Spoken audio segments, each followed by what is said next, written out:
Ẹ kú dédé àsìkò gbogbo tí ẹ ti ń gbọ́ mi lé lóko tàbí lẹ́yìn òde, jẹ́ kí a gbàdúrà. Bàbá wa olùfẹ́ wa àwọn agbẹ́yìnká, aṣẹ́yìn lọ́ba fún àánú àti ojú rere tí a rí gbà láti rí ọjọ́ tí ó yàtọ̀, ọjọ́ tí ó tayọ yìí, ọjọ́ àṣepé nínú oṣù àṣepé. Ògo ni fún orúkọ mímọ́ yín o, fún àánú ńláńlá tí kò ṣeé fowó rà yìí. Ọlọ́run, ọ̀rọ̀ tí a ó gbéyẹ̀wò lénìí kó ṣe ayé ọkàn àti ara wa ní rere, ká jẹ́ olùgbọ́ àti olùṣe ọ̀rọ̀ náà, nítorí tí a gbàdúrà ní orúkọ Jésù Kristi Olúwa wa. Àmín.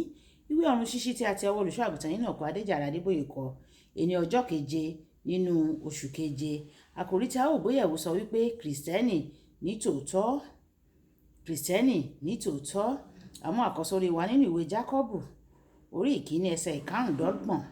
Jákọ́bù orí ìkíní ẹsẹ̀ ìkarùndọ́gbọ̀n. Ṣùgbọ́n ẹni tí ó bá ń wo inú òfin pípé, òfin òmìnira ni o, tí ó sì dúró nínú rẹ̀, tí òun kò jẹ́ olùgbọ́ tí ń gbàgbé, bí kò ṣe olùṣe, olúwa rẹ̀ yóò jẹ́ alábùkún ní gbogbo iṣẹ́ rẹ̀.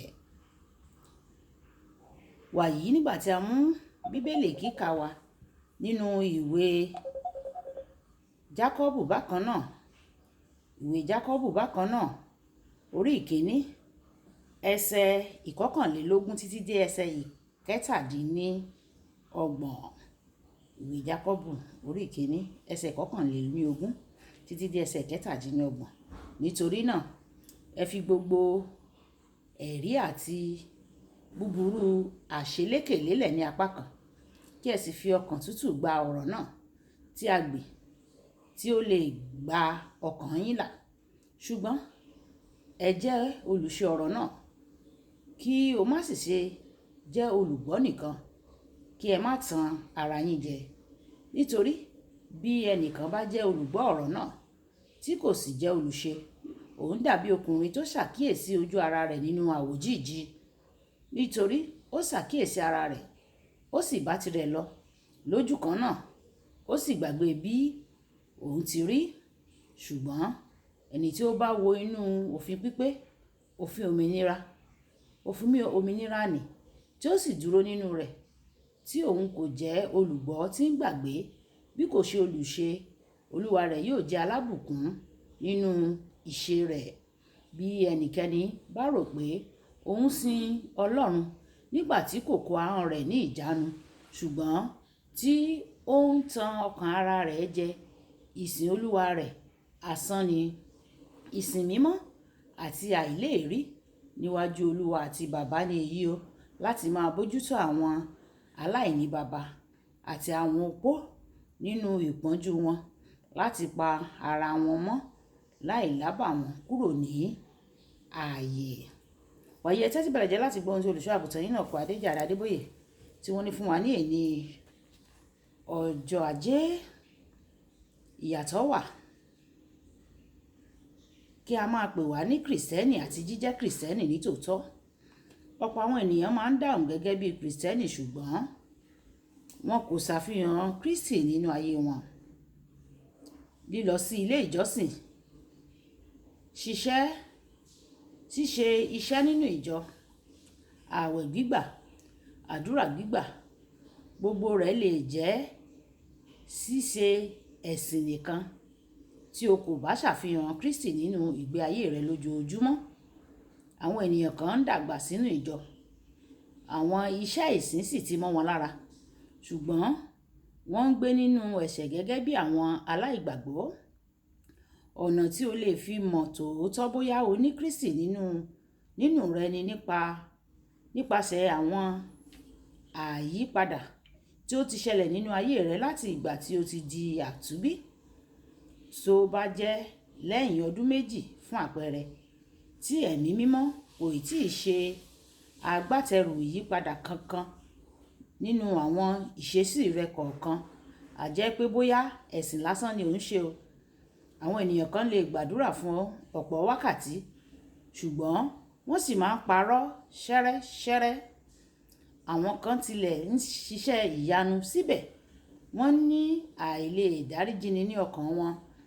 Nígbà tí àwọn iṣẹ́ bíi gbígba àwẹ̀, àdúrà, kíkéde ìyìn rere àti bẹ́ẹ̀ bẹ́ẹ̀ lọ ṣe pàtàkì, o kò gbọdọ̀ gbàgbé ohun tó ṣe pàtàkì jùlọ ni dídàbí Kristi.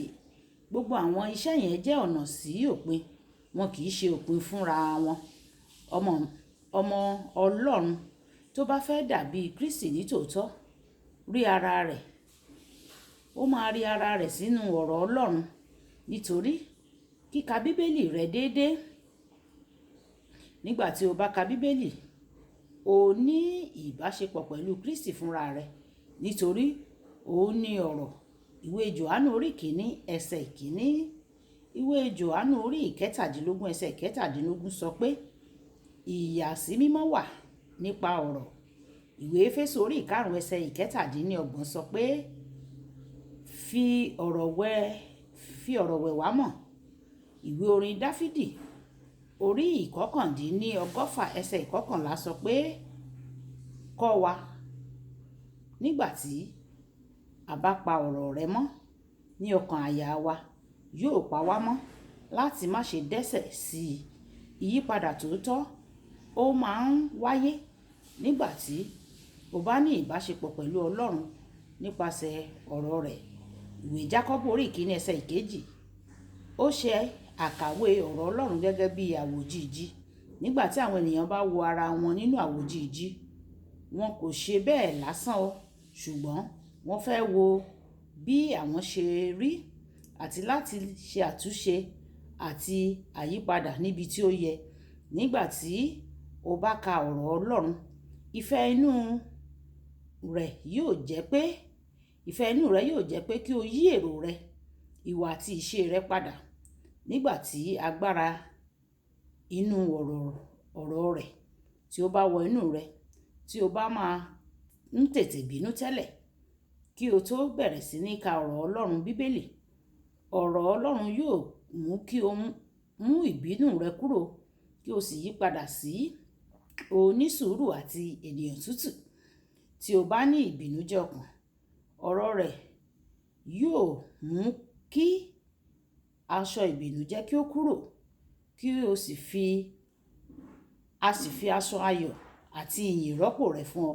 Ìwé Àìsáyà orí ìkọkànléníọgọ́ta ẹsẹ̀ ìkẹta.